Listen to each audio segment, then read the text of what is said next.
Hi, we've got Ronil here from CoolerMaster, and he's Hello everyone. He's going to show us a few of these new products.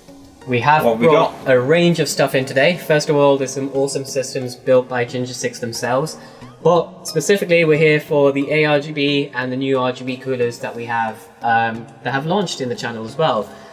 Starting with the ARGB stuff, because that's going to be, I think, the buzzword of 2018. Basically, it is in a way the next iteration for RGB.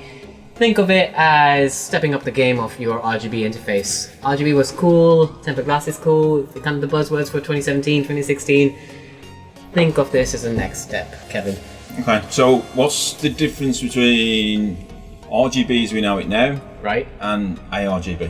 So effectively, each one of these LEDs have a tiny little controller on them. These controllers allow you to change the brightness, the effects individually, so the colors can be changed individually to the one next to it.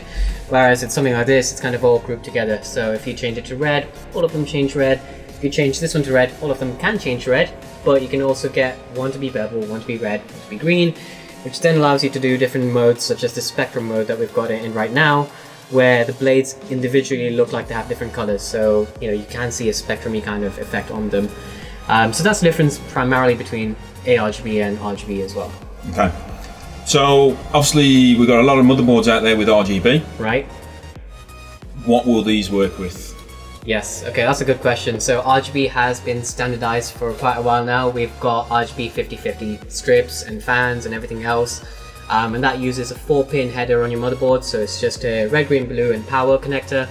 With ARGB it's slightly different, it's actually 3 pins now, so instead of having your 4-pin layout it's going to go down to 3-pin, which does make it kind of tricky when you're looking at compatibility point of view.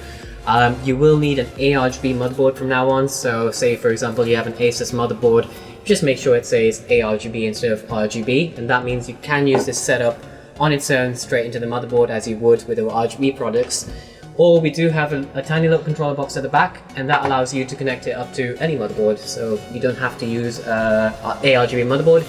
You can plug this into pretty much anything out there in the world, or like we have right now, you don't even need to plug it into the motherboard if you don't want to. Okay.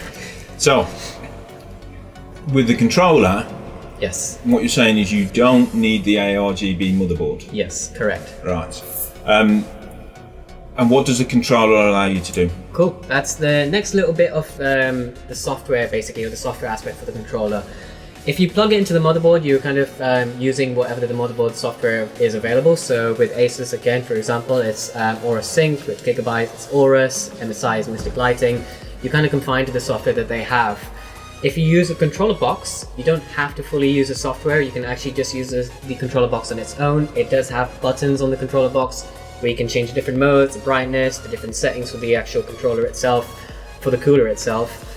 But if you do plug it into a motherboard or a USB header on your motherboard, you then can utilize CoolerMaster software. And with that you can do different effects again. So we have something called Mirage Mode, which is a really cool effect. Effectively changes the frequency of each LED, so you can make the fan look like it's going backwards or forwards, or just look static, all using LED effects. The fan's still moving, but it looks like it's standing still or going backwards or going forwards. That is CoolerMaster's software platform that we have. It's not available through the motherboard software for now, so you have to use our control box in order to utilize that. Okay. Can you connect other ARGB products to your control box? That depends. So as long as it's following the ARGB spec, it's the same case with our RGB controllers. If it's following RGB spec, then yes, you can plug in other stuff to it. At the moment right now, I'm not really sure what is out there in terms of ARGB and what the standardized spec is. We are following what MSI and Asus and ASRock have as a kind of spec. Gigabyte is still in the works as well, but I would really look into the compatibility of your products and what you have. If you do have some ARGB strips, for example, just flat strips, which I'm not even sure if they're available right now, but just make sure that the compatibility is there. They have 3 pins and they do work with the standardized spec of ARGB. Okay. A lot of our products will actually have like RGB logos on them, but we do put down logos of individual motherboards. I don't have it on this one. So for example, on this box we do have AuraSync, ASRock, Gigabyte and MSI listed on the product itself. That means that this is going to work with all of them. With some products out there, you just need to make sure that they actually list all the motherboards out there and it's compatible with everything. Okay. And what products are you launching in ARGB? Currently it's only the coolers. In the future we're looking to release more fans, standalone fans, and maybe even cases in the future as well. But for now our primary launch is the ML120R ARGB and the ML240R ARGB version. So this is a 120 and a 240mm cooler. That's what we've released. We've just launched it as well. It doesn't mean we're ditching RGB. For example, this is a new cooler as well. So the MA621P is a top of the range air cooler that we have. That is only RGB right now. It doesn't have any ARGB fans. But you can imagine once we do release ARGB fans, if you want to, you can swap out the fans of this one to an ARGB one. If you don't like RGB, you can even turn this off or swap out the fans to a non-RGB fan. So you don't have to be confined into, you know, whatever you purchase, whatever you're stuck with. You can try and do different things with them as well. Okay. And this comes with a controller as well? Yes, so this comes with a slightly different controller. We call it our wired controller. The difference is this is primarily just to get you set up with the RGB, so actually be able to turn on, change some modes and change some brightness. But again, this is compatible with all the motherboard RGB headers out there as long as it's following spec. So you can plug into like an ASRock or an Asus or a Gigabyte board and use the motherboard software to control it as well. Okay. And also this is you says this is a high-end cooler. Yes. What's special about this one? Right, so the model that we have in front of us, that's the MA621P, that's actually designed for Threadripper. So the base of this cooler itself, before I hurt myself there, is a massive heatsink basically. So that will cover a lot of the Threadripper platforms. If you've seen Threadripper CPUs, they're actually quite massive and the heatsinks are massive as well.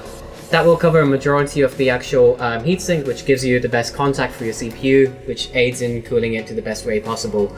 We do have a non-TR4 version as well, so the MA620P for example, that's just a standard RGB air cooler that will work on everything up until Ryzen, almost all the Intel platforms as well, pretty much anything recent on Intel and AMD platforms. The cool thing about it is based on kind of like the Hyper 212 design, so in terms of the cooling capability, Hyper 212 was really good, you know, for what the cooler is. This has taken it a step up. It allows you to put 2 fans onto it, more heat sinks, more heat fin density, and more heat pipes as well. But you can also put in an additional fan at the back, so you can do it as a push-pull configuration, for example, if you wanted to, and get some ridiculous performance out of that as well. Okay. Can you show us some of the modes? Yes, so I'll cycle through some of the modes on the controller itself. So we can just do a little pulse kind of effect. Again, these can be changed to different colors as well. Here we just have a normal fade in, fade out in a set color. Swap through different colors. If you want to, you can turn it off, as I said. And my personal favorite, this as well. So we have around 7 different modes and we can tweak it and add more. If you do use a software, there's a plethora of different modes out there as well that you can use. So things can be customized to the way you want it. It doesn't have to be to what modes is set on the controller box, plug it into a software. So the software's got more... Yes, the software allows you to, our software allows you to do different effects. If you use a motherboard software, there's even different effects that they might have on their motherboard software that you can use. So for example, Asus with their ARGB motherboards, they're kind of limited to around 4 or 5 different modes, if I remember correctly. But again, they can always expand and add in new modes as they want to. It's software, by the way, so you know you can change in software and add a lot more to it. Okay. Updates are easy to do on software. And what else we got coming? I can't speak too much about what we've got coming in the future, but we are always looking to innovate and strive and push forward the boundaries. So you know, just going from pure cooling potential of air coolers, because this is something that performs really well. Especially for the Threadripper platforms or even the high-end CPU coolers, we are CoolerMaster. We are trying to, you know, innovate in what we can do in really beefy CPUs and cool them down so people can get the best performance out of them. And then going into a little bit more flashy stuff such as ARGB and trying to standardize a spec, follow a set standard. Again, trying to innovate and put in boundaries that push boundaries that a lot of people don't tend to do. A lot of different companies don't tend to do. Same with cases as well. We've got cool new designs on our new cases. The Q300P is a great example. It is a nice looking case with two RGB fans at the front, one at the back as well. All the handles, kind of like a LAN little PC that a lot of people wanted to have back in the day and they've never had some options for it. So we're trying to cater for different markets and create new and cool different things as well. We obviously have H500Ps and C700Ps out there, which are for the super high end and the flashy people.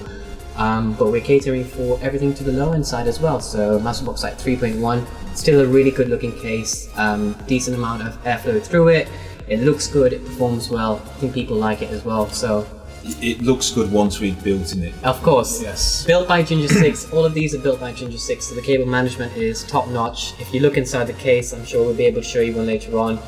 It does look absolutely stunning from the inside, and I have to say, coming from someone who builds computers myself, I don't take time when it comes to cable management. I probably spend about an hour on it, and it doesn't look anything as near as good as that. One question I've got, you mentioned about being able to add more items to the controller. Yes. How long before we see things like fans coming out? Standalone fans? Yes. In the works, we don't have a set time frame yet, unfortunately. So 120, 140, maybe even 200mm fans in the possible future. Something where it's addressable RGBs as well. We are working on it. We've already released the 120, 240 and 200mm RGB fans. We just need to iterate and make sure they start doing ARGB ones as well, which fingers crossed, hopefully soon. Okay, thank you very much. Thank you. Thanks again, Kevin.